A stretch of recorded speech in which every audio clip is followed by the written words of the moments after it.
Think for a moment about being one of thousands of people abroad. When shooting was over, things got messy, but Lorne Greene smiled as Ben Cartwright. It got hard for him to get along with his co-stars, and his first marriage ended. He also used his fame to change how TV shows were made. He even got rich off of a small invention he made. How things really were on the Bonanza set is very different from what you remember. The Canadian artist Lorne Greene was born on February 12, 1915. Daniel Greene and Dora Slavin, his parents, were Jewish people who came to the United States from the Russian Empire. He was given the name Lion Hyman Greene, but his mother called him Chaim. His name was Hyman in early school papers, but he changed it to Lorne Greene at some point. That event is still unknown to even his family. As a child, he saw his parents have a hard time. His dad used to make shoes, but the stock market crash in 1929 put him out of business. They lost all of their savings and had to start over, just like many other families did during the Great Depression. But his folks made sure he went to a good school. They wanted him to be a concert fiddler, but he wasn't meant to be a musician. As a teen, he found something he loved while working at Camp Arohan in Algonquin Park as a theater teacher. He felt more confident after teaching theater, and he saw that he was good at acting. He went to Queen's University in Kingston in 1932, but not to become an actor. He wanted to work as a chemistry engineer. That changed when he joined the Play Guild at his university and started acting on CFRC, the radio station on campus. He knew his voice made him stand out, so he could focus on acting more. He changed his major to languages and learned French and German. He knew what he wanted to do by the time he finished in 1937. He wished to become an actress. To get better, he went to New York and trained at the Playhouse School of the theater in his neighborhood. He learned from Sanford Meisner, a teacher famous for making great players there. Greene worked hard, but his job didn't get better right away. He had to get a job. So he went back to Canada in 1939 and became a radio announcer for the Canadian Broadcasting Corporation. People were struck by his strong, authoritative voice. Soon, people all over the country knew who he was, and they called him the Voice of Canada. After the start of World War II, his job changed. He became the main newscaster for CBC and gave wartime stories every night. A lot of the reports were sad news about military losses, dead bodies, and bad news from the front lines. People began calling him the Voice of Doom because his voice was so powerful. His radio and TV shows were heard all over Canada, and for many, he brought the war into their homes. He also read propaganda pictures for the National Film Board of Canada during this time. He worked on the 1941 film Churchill's Island, which was about Britain's war against Germany. This was the first film to win the Academy Award for Best Documentary Short Subject. Greene's introduction made the movie powerful. He wasn't just an artist, though. He also came up with new ideas. He made a clock that runs backwards while he was working at CBC. This stopwatch did the opposite of what most do, which is count up. For radio hosts, it showed them exactly how much time was left in a show. In the days before computers, this was a huge plus. The stopwatch was used all the time in radio and TV, which improved timing and made changes smoother. Even though it was a small idea, Greene's product had a big effect and even made him money. He opened the Lorne Greene Academy of Radio Arts in Toronto in 1945. Stars like Leslie Nielsen and James Doohan learned their craft at that school. It turned out 381 grads. 90% of them got jobs in acting or radio. But even with all of this success, the Academy had a hard time making ends meet. Greene had to shut it down in 1952. As an actor, he sold the building and went to Hollywood to make a name for himself. Hollywood wasn't friendly at first. In addition to independent work, Greene was in live TV shows, but his deep voice, which had been his radio specialty, made things hard. Casting directors thought he was too serious and in charge. It was hard for him to do things because he was often cast as a father figure or a strong leader. He kept going anyway.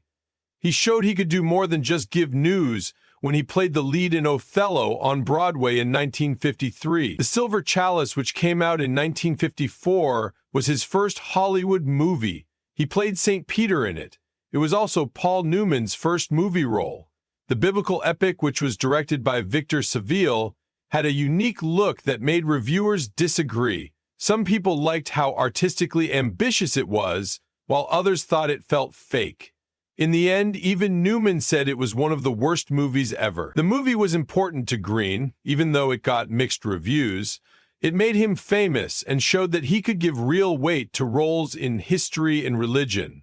The problem of being typecast didn't go away, though. It was hard for Greene to get different kinds of parts because of his deep voice and strong presence. He chose to accept it instead of fighting it. His theater parts were strong. In 1953, he was in The Prescott Proposals, and in 1958, he was in Edwin Booth. From 1955 to 1958, he played many different roles on TV shows like Sailor of Fortune and Alfred Hitchcock is in Charge. He showed that he could do more than just play bad guys in these parts. The part that changed everything then came along. A friend, Leslie Nielsen, helped Lorne Greene start the process of becoming Ben Cartwright on Bonanza. To be exact, Greene had a few options at the time. He could play either the father, Ben, or the oldest son, Adam. Nielsen told him something that made it clear what to do. If he played the dad, his part would be the most important in the show. Nielsen said, "There is no way for you to emerge without a hugely important position because you're the father, you're the only one of you four who can become famous." Greene took on the part in 1959 when he was 44 years old. It was the most important event in his career. When it first aired on NBC on September 12, 1959, Bonanza was one of the first TV shows to be shown in color. It looked very interesting, and the Western landscapes were even more amazing because of that. Greene was mostly known as a radio host and a Canadian TV star, but now he was in charge of one of the most popular TV shows. He was great for the part because of his deep voice and strong personality. He was both a wise leader and a loving father as Ben Cartwright, a man who had to deal with the pain of his past while leading his 3 kids into the future. He didn't just change his own job when he took the part. It made Bonanza become one of the most popular and long-running westerns ever. From 1959 to 1973, the show ran for 14 seasons and had a total of 432 episodes. All of them had Greene in them, getting known as one of the most famous dads on TV. A lot more went on with Bonanza than just another western. Lots of people loved it, and every week millions of them watched it. Ben Cartwright was at the center of the story. He was a widowed father living on the Ponderosa Ranch near Virginia City, Nevada, with his 3 boys. Because each son's mother was different, they all had their own personalities, and the show was able to look at different family relationships. Adam, who was played by Pernell Roberts, was smart and took things seriously. Haas, who was played by Dan Blocker, had a big heart and was strong. Michael Landon played Little Joe, who was the youngest and most moody. With all of these different types of people, the show was about more than just cowboys and bad guys. To be true to family and do the right thing were important. The way Greene played Ben Cartwright became famous. Every word seemed important in his deep, strong voice. He was tough when he had to be, but he was also kind. He helped his sons with their problems and gave them tips on how to live their lives. People in the audience related to that, and TV Guide named Ben Cartwright the second most loved TV dad of all time in 2007. As time went on, Greene helped shape the person. In the beginning, Ben was strict and often used Bible verses to explain things. He wasn't scared of guns, but Greene wanted him to be more than just a cowboy. It was important to him that he was friendly and funny. That change made the character seem more real and set Bonanza apart from other westerns at the time. Greene not only changed his own part, but he also changed the way the show was going. He thought Bonanza could be more than just excitement and shootouts. He wanted it to have deep stories about family and right and wrong. The show talked about things that were ahead of their time when he was in charge. Bonanza talked about racism in the 1964 episode Enter Thomas Bowers by showing an African-American opera singer who was treated badly in Virginia City. Other episodes looked at racist attitudes toward mixed-race marriage and Chinese people. The changes in society in the 1960s were shown in these stories.